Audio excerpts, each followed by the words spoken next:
To you and Senator Hatch for covering and having a hearing on this important subject, and thanks for all our witnesses for being willing to testify today. And I think what this does, and we've got two kind of contrasting views about how to improve the plight of middle class Americans in this country. And over the past several years, we've sort of tried the government approach, the redistribute income, and what we've got is we've got sluggish growth, stagnant wages, and a middle class that feels increasingly squeezed by health care costs and taxes and everything else.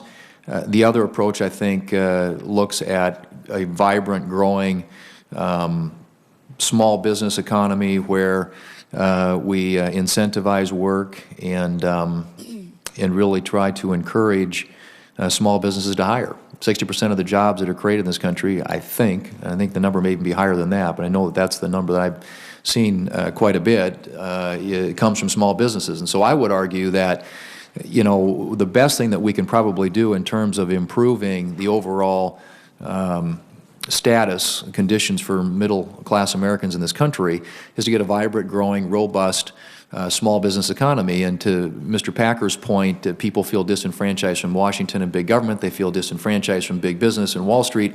But in most cases, they do feel a connection to the small business in their community, and that's where most of the jobs are created. And that's why I think the focus of our policies ought to be that. And so I would ask Mr. Dunkelberg, because we're having a debate around here right now about minimum wage and other types of policies that I think are intended to improve you know, the plight of the middle class and to address the issue of income inequality. But I'm interested in knowing if there might be some other types of policies, tax policies, that you can think of that would help small businesses grow and hire, maybe making small business expensing you know, limits or expanding the use of cash accounting, those types of things be helpful that would really encourage small businesses to hire and to grow and to get the economy expanding again. That really is ultimately, I think, the best way to lift people higher up into the middle class. Thank you, sir, for that question. I think you put your finger on a couple of interesting issues. All of them pointed to the bottom line. That's where small business funds its growth. That's the source of capital.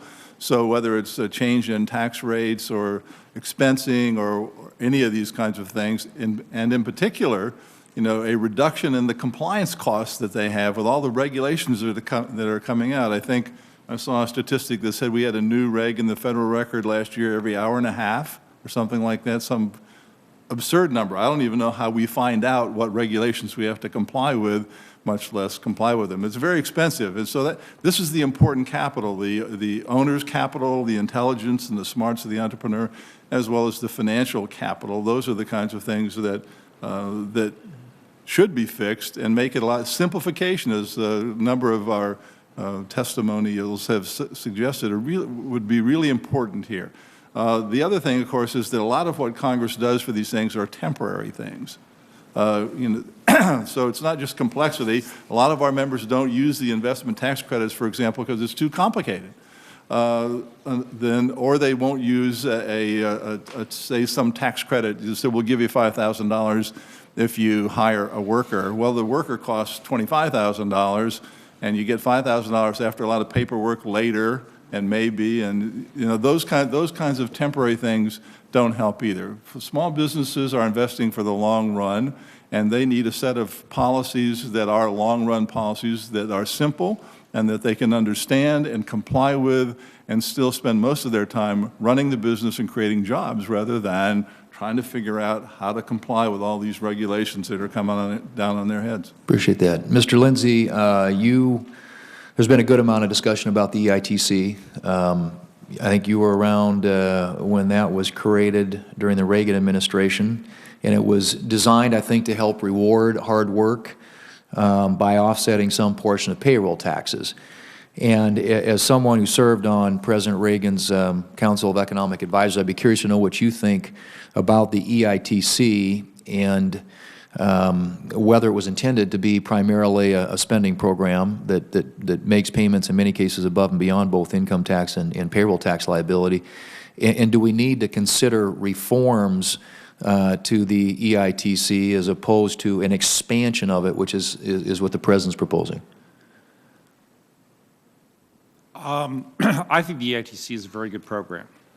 And I think, let's put it in a little historical context. It was intended as an alternative to an old program called AFDC, which Aid to Families with Dependent Children, in order to provide, which basically put a 100% marginal tax rate on someone who was on welfare seeking to return to work, and this actually reversed that. It was a very successful supply-side program and is now embraced by everyone. I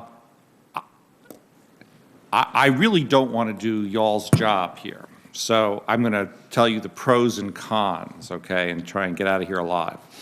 I think the first decision you have to make is whether or not you want to stick to the basic premise that this was an alternative to the AFDC, that the intent here was to help families with children who have unique problems and unique issues over and beyond those of childless individuals. I think that's a very important decision. I'm probably in agreement with you on it, but that's not for me to make. I think that is something you don't want in an age of scarce dollars. My preference would be to focus those on families with children. That would be where I would go. But I think that's the first decision. The same decision is whether or not you extend it to childless individuals or not. And here's where Dr. Berman and I agreed. You can do it so much easier than you do it now. You really can.